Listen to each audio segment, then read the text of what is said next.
Y entonces yo estaba en clase y uno de los profesores me increpó y me dijo, pero ¿usted ha tenido experiencias con fantasmas? ¿Lo han asustado? Y yo, pues, no supe qué decir.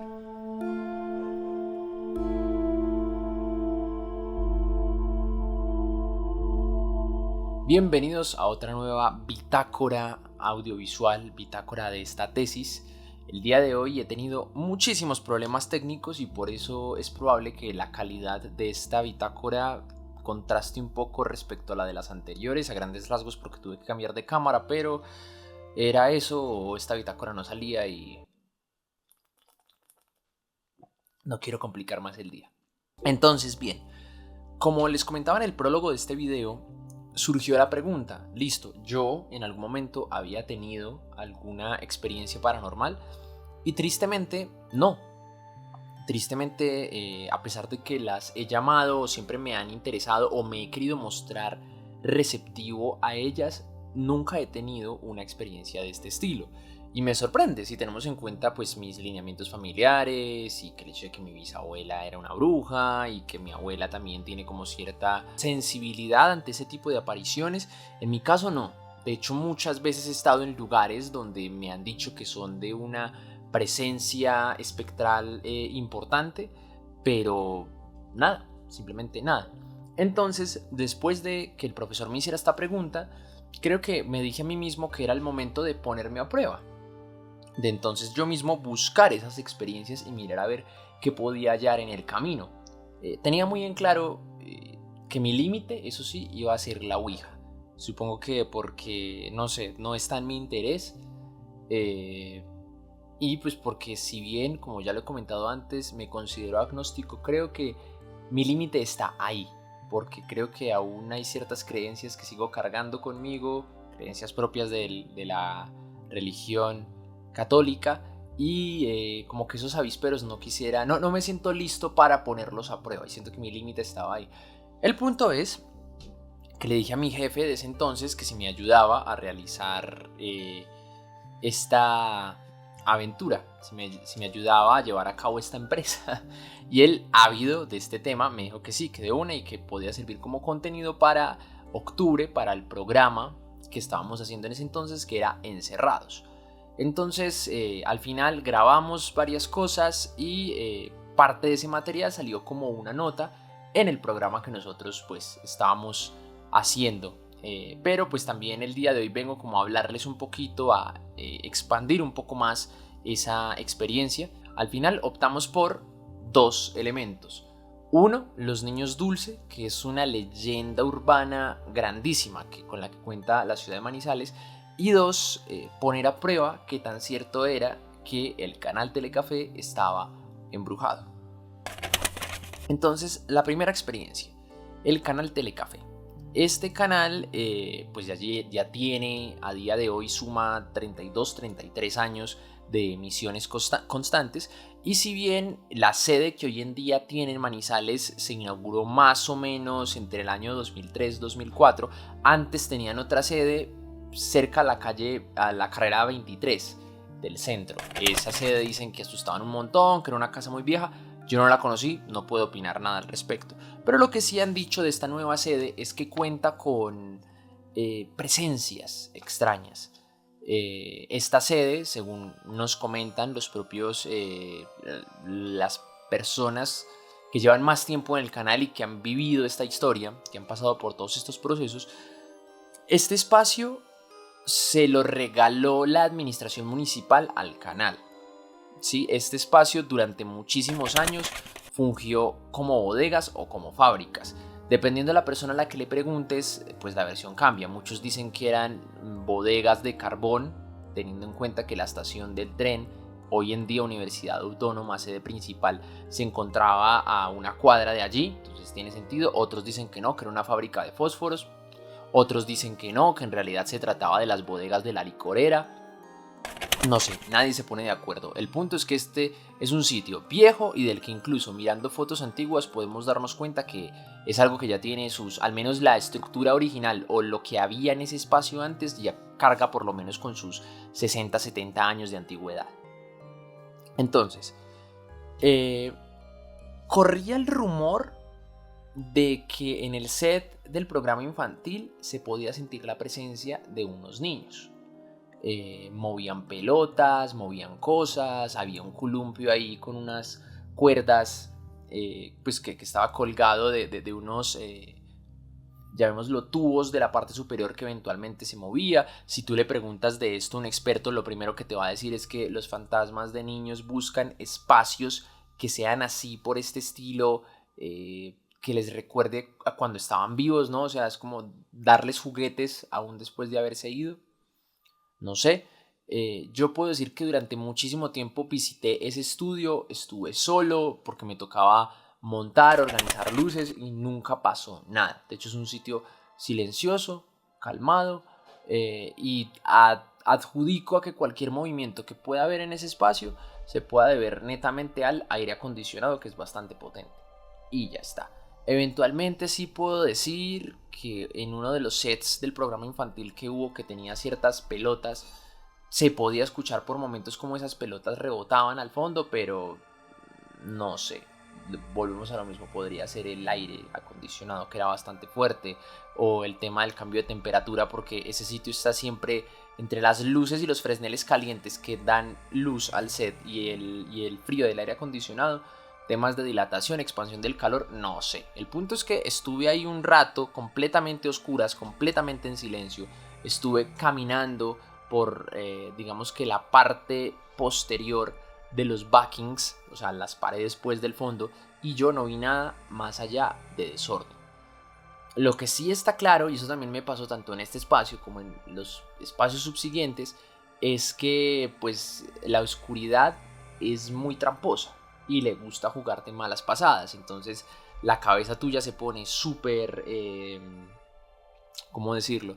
Se puede poner súper creativa y empieza a dibujarte caras, figuras, o tal vez es como el desespero por querer ver algo, por querer distinguir algo que quiere a la fuerza o algo que le parezca conocido.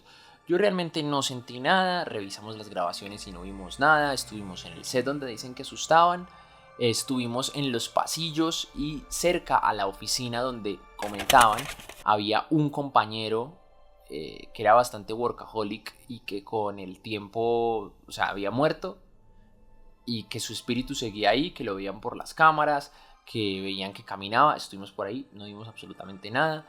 Estuvimos también por el pasillo en donde comentaban muchos vigilantes nocturnos que una vez una cámara fue aventada de uno de los aparadores, aventada así contra el suelo y se reventó. De eso hay video, pero pues más allá de, volvemos a lo mismo, que algo ceda o algo se caiga, pues bueno, ahí la gravedad existe, entonces X. Y creo que al final el susto mayor fue que mi compañero decidió quedarse sentado en lo que yo iba a explorar, la terraza del canal, lo que sí me hizo dar cierto susto, me hizo brincar. Pero más allá de eso, nada raro. Se siente el vacío, se siente obviamente extraño porque estás acostumbrado a ver que en ese sitio siempre hay gente y ver espacios tan reconocidos solos, pues es extraño, pero más allá de eso, nada. Cuando comentamos que no habíamos encontrado nada, muchos de nuestros compañeros lo primero que nos dijeron es que pues obvio no íbamos a encontrar nada porque ellos meses atrás, hay varios compañeros del canal que les gusta mucho el tema paranormal, ya se habían encargado de hacer una limpieza y que habían agarrado los espíritus que habían ahí y se los habían llevado. Es decir, llegamos tarde, impuntualmente, como siempre, nada que hacer, ya habían espantado lo que se supone que nos podía asustar. Listo, ahí se quedó la historia. Lo curioso es que varios meses después comenzaron a decirnos como no, es que volvió otro ser, volvió otra presencia, volvió algo más. A mí eso me parece muy curioso, me parece muy loco porque creo que me da a mí la sensación, y esto ya lo hablaré un poco más adelante, creo que el ser humano, para enriquecer esos lugares que habita, esos lugares que narrativiza, creo que le es importantísimo sentir que hay algo más, ¿sí? Tal vez es una lucha contra el existencialismo, esto es una reflexión muy mía, no sé. Tal vez en esa lucha contra ese existencialismo, contra ese miedo de que más allá de lo evidente no haya más, creo que eso le hace pensar que quiere dejar arraigos en distintos lugares o que nos quedamos en algunos lugares como para que nuestra existencia no sea tan banal, no sea tan intrascendente. Entonces que me digan que después de haberlos espantado volvieron, a mí me suena más como que a la necesidad de querer creer en algo, de querer hacer más interesante un espacio que de tanto habitar se vuelve monótono y aburrido. Pero pues ese es un pensamiento muy mío. Segunda experiencia, decidimos probar los niños dulces, real o no. Lo primero que hay que hablar es que se trata de un tema muy propio del teléfono roto. Es un sinsentido pensar en el montón de versiones que encuentras de esta historia y muy pocas se ponen de acuerdo más allá de lo que siempre cuentan. Vas hasta Cerro de Oro, que es un sitio bastante alejado de la ciudad, es un sitio más bien rural, es una vereda de hecho. Entonces ahí, nada, llegas en el carro, apagas el carro, pones harina sobre el carro, pones unos dulces y esperas a que los niños aparezcan, se lleven los dulces y dejen sus manos marcadas en el carro. En eso es en lo único que se ponen de acuerdo todas las versiones. Ya de ahí en más es un dolor de cabeza porque todos dicen que no, que es en la curva tal, no, que es en la curva X, no, que es en la curva Y, no, que es arriba en la casa de Vallejo, no, que tal cual. Y a mí me parece que eso ya de base complica mucho las cosas. Es un sitio no tan desolado como uno esperaría, pero son de esos sitios que hoy uno en día se sorprende que no tengan como que ese alcance tecnológico. A ver, ¿a qué quiero llegar yo? Vivimos en un mundo donde estamos todo el rato siendo monitoreados por cámaras. Y las cámaras están ahí y siempre nos están captando. Me parece muy particular que todavía existan sitios donde la tecnología, digamos, aún no haya llegado, donde ese nivel de control disfrazado de seguridad no se haya balanzado sobre eso. Y todo esto lo digo porque si alguien te quiere hacer daño en esa zona de la ciudad, lo podría hacer. Y es bastante turbio pensar en eso. O sea, si alguien te quiere robar, si alguien te quiere hacer daño físicamente, si alguien te quiere ultrajar, lo podría hacer en ese sector. Porque ese sector no hay tantas casas tan cercanas. Es un sitio sin alumbrado, entonces realmente estás como a la deriva de la penumbra. Si te quieren robar lo pueden hacer, si tienes un accidente es complicado que llames a emergencias y que lleguen allá. De hecho, ese fue nuestra principal crisis, porque llegado a cierto punto íbamos en un carro que si bien era relativamente alto, en cualquier momento corríamos el peligro de encunetarnos. Y eso es muy complejo, porque ¿quién nos va a ir a rescatar por allá a las 11, 12 de la noche nosotros en completa penumbra? Entonces sentimos que realmente es buscarse un mal, pero no un mal de un difunto, sino un mal de un vivo, y eso me parece todavía más miedoso. Al final decidimos emprender reversa porque llegamos a un punto donde el carro ya estaba patinando mucho y donde vimos gente extraña por allá que sube a, ve tú a saber qué, a comerse los dulces, era, no sé. Hay mucha gente que sube allá a, no sé, a probar sustancias y estupefacientes, no sé, es un sitio que uno pensaría que es muy solo, pero no. Realmente puede haber mucha gente y ve tú a saber qué podrían hacerte, qué quisieran hacerte. Ahora, explorando más a profundidad en ese lugar, en la historia de la ciudad, yo por lo menos no encontré en ninguna parte como algo que constatara lo que la leyenda original cuenta. Es que allá había una especie de orfanato, el orfanato se quemó, los niños murieron y sus fantasmas quedaron allá. Yo no encontré absolutamente nada, ningún documento que constatara eso, ¿sí? Y no estoy pidiendo fotos, pero sí estoy pidiendo algo que dé a entender que algo ocurrió allá. Yo siento que ese sitio es muy lejano. Si hoy en día es complicado acceder allá y la única forma de acceder allá es con un vehículo, no me imagino hace 70, 80, 50 años cuando la ciudad era mucho más pequeña y donde eso era full camino de herradura. Hoy en día por lo menos está, aunque es grava y es un camino destapado, por lo menos está aplanado. En ese entonces no me imagino y me parecería muy patas para arriba y muy sin sentido tener un orfanato allá, tan lejos de el mercado, de un hospital, de tantas cosas. O sea, también, si bien esto no lo he podido constatar con un historiador, preguntándole a mi fuente principal, mi abuela, ella misma me dice que allá nunca ha habido nada. Más allá de la glorieta que ellos conocían como la glorieta de Coca-Cola y subir un poquito más, que allá no había nada. Fincas, tal vez. Pero más allá de eso, allá no había ni orfanatos, ni escuelas, ni ese tipo de circunstancias. Yo también creo que son ese tipo de historias que enriquecen la cultura de la ciudad, que le dan más vida, que permiten estudiarla tal vez desde otros puntos de vista, que nos dejan ver la ciudad como algo más lejos de la realidad y más próximo a la fantasía, a lo misterioso. Y yo creo que eso está bien. De hecho, también me encanta que estas historias al final del día se terminen contradiciendo. Hablamos también con algunos ex habitantes de la zona, así como de gente que la frecuentaba con mucha periodicidad, y también esto fue lo que nos dijeron. Yo que vivía allá, que eso es mentira, que por allá nunca hubo escuela, por allá nunca se quemó nada, por allá nada. De pronto la gente dice, y hay un viejito del de la tienda de arriba que dice que es un duende o una bruja, pero que niños no, que en la vida ha habido una escuela por allá en el cerro.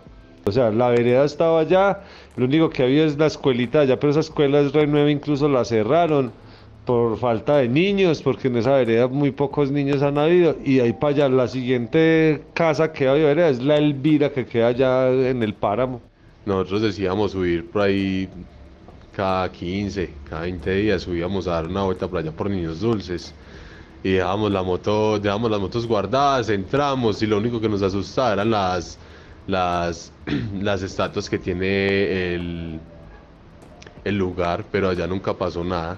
Ya era cuando salíamos de allá, no sé si salía como con ese susto, pero no, nunca pasaba nada, es como más tabú, como más una cosa del voz a voz. La cosa es que la gente se va para Niños Dulces pensando que es arriba en la casa de Vallejo y del maestro Vallejo, y allá no es. Niños Dulces es en una curva que se conoce allá en la vereda como la curva del Mico. Y es la curva que hay antes del primer puente que hay, o sea, de la primer falla que hay, ahí en esa bajadita, en toda esa curva es donde es Niños Dulces, no es arriba. Fue una experiencia chévere, la pasó uno con amigos, estábamos un poco nerviosos, lo que nos mantenía como con risas nerviosas todo el rato. Pero hicimos todo justo al pie de la letra, probamos en distintos lugares, pero nunca nada pasó. Estábamos bromeando entre mis amigos que a lo mejor es que los turrones o los dulces que llevamos no eran del gusto de los niños y a lo mejor por eso no se manifestaron. Yo solo puedo decir que se sentía mucho frío, que es subir allá a buscarse un problema, que obviamente la naturaleza, el bosque, la oscuridad, conforme más vas avanzando te van huyendo, y eso psicológicamente pues obviamente te pone a la defensiva y te da que pensar. Pero yo creo que más allá de eso, todo lo que hay en Cerro de Oro y el tema de los niños dulces es tremendamente falso. Me encanta que exista y como leyenda urbana funciona, pero nada, es más falso que una moneda de cuero, me atrevería a decir. Es bien curioso pensar en cómo la gente se siente al final del día tan cómoda con estas historias o busca estas historias. Justamente Alejandra Guzmán Almagro, en este libro, que es una locura respecto a como una especie de retrospectiva de la concepción que se tiene sobre el fantasma en nuestra cultura occidental, ella menciona en muchísimas circunstancias tanto a los daimones, que son como estas presencias grecolatinas que desde el principio se tenían ahí como estas entidades como protofantasmales que siempre han estado ahí, y también nos habla mucho de las casas embrujadas. O sea, las casas embrujadas no son un tropo moderno, no es algo propio de la novela gótica o del género del terror a nivel cinematográfico literario. Las casas embrujadas han estado desde siempre en la cultura popular y siempre han existido relatos en torno a lugares previamente frecuentados por gente pero que ahora están siendo asediados por sus antiguos dueños, o que nadie quiere alquilarlas o comprarlas porque las mantienen azotadas por ciertas presencias. Entonces es bonito pensar cómo eso, la humanidad busca refugiarse en esas historias porque a pesar de que le da susto, encuentra comodidad en ellas. Y volvemos a lo mismo, creo que es otra forma en la que, yo qué sé, hablando un poco de lo que Michel de Certeau puede plantear, habitar es narrativizar. Y yo creo que habitamos muchos lugares y los narrativizamos aún desde la fantasía, desde el ideal.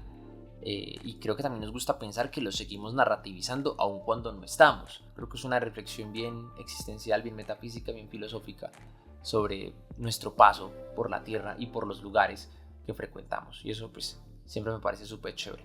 Me hubiera gustado hacer muchísimas más investigaciones de este estilo, más exploraciones.